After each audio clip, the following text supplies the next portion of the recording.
Hi, this is Hope, the man in pink. I'm here today to talk about a serious issue, which is violence against women. In the UK alone in 2018, 141 women were murdered by men. This needs to stop, and it's not just the UK either, it's a worldwide epidemic, and stats can be found on sites such as Carol English Smith, through Women's Aid, through Refuge, Freedom Programme and other such sites. This is a serious issue. The simple reason is people have stopped talking about it. They are more concerned about sort of trans issues and obviously many women's spaces. While that's a serious issue in itself, we need to talk more about violence against women and the murders which have occurred in the UK and worldwide. This needs to stop.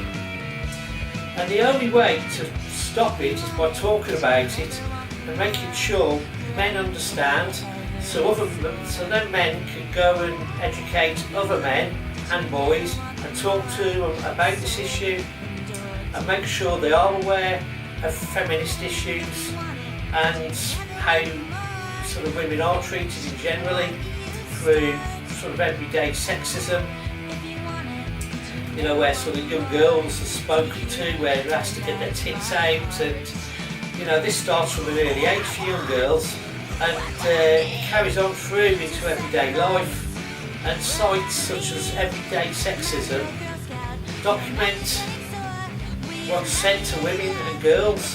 And so let's talk about Everyday Sexism. This is a page set up by Laura Bates originally on Twitter, which documented sexism towards young women and older women from the male sex. Obviously men perpetrators of sexism, and it's just completely out of control. Their whole attitude towards women, they're just a piece of meat. They tell young girls to get their tits out, you know, from the age of like 11, 12, that's complete the madness. And this builds up and builds up and builds up. And the violence towards women from men is out of control. It is an epidemic, and we know it's a worldwide epidemic. And men need to educate themselves, they need to educate other men, and they need to educate boys. This issue needs to stop. And there's also women as well, they sort of perpetrate internal misogyny, going, oh, it's just a bit of flattery, it's, you know, just a bit of a joke. But it's gone further than that now. It's got to a point where women are dying, and young girls, both are dying. You know, being raped, they're being groomed, everything, any matter regards misogyny and hatred towards women needs to be challenged.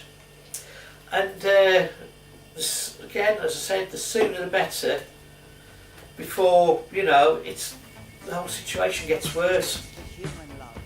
And for me, it is a big, huge education, and that starts from the school age, I think, for both men and women.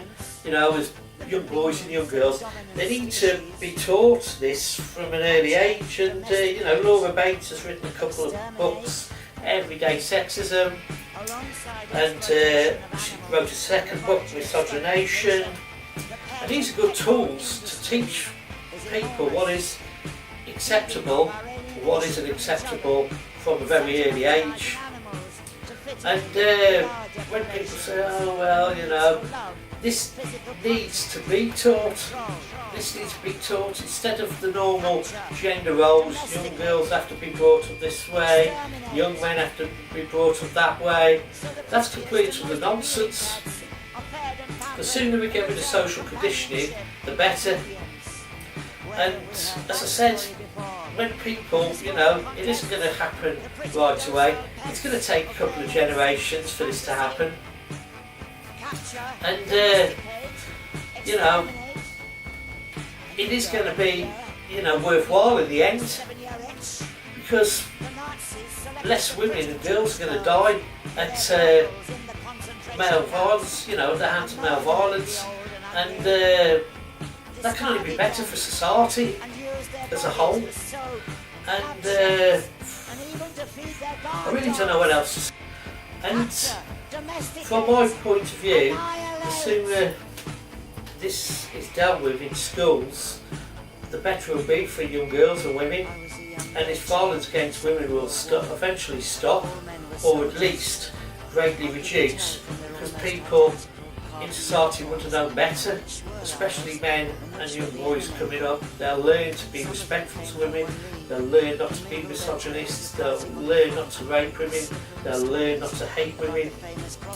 And I doubt I'll be alive when this happens, but in the future this is going to be a better society for young girls and women.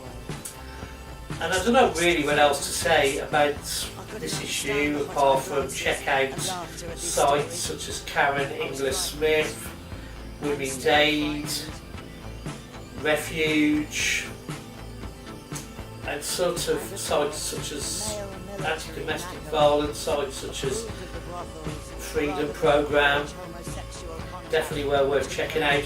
Laura Bates' site, Everyday Sexism, as well worth checking out. So there you go. This was brought to you by Hope the Man in Pink. You can find me on Facebook, and I've got a blog spot on WordPress called Smash Gender Prejudice. Thank you for watching, and catch up with you soon. Cheers. 1, 2, 3, 4. Hey, 1, 2, 1, 2, 3, 4.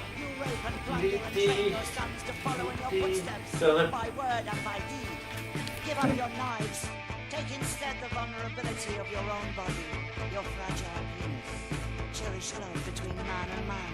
Learn the tenderness of your own genitals before you carelessly penetrate the bodies of young and fertile girls. Learn first the mysteries of contraception, love and respect. And in the meantime, don't be surprised if the rest of us will rise up and turn against you. We can invoke nightmares of revenge worse than you can imagine. And the woman may rise up who will have her knife. And in the name of life, she will take her knife. And castrating will avenge even the least laboratory rat that discarded ends up in a tin of pal you may feed your pet tomorrow morning.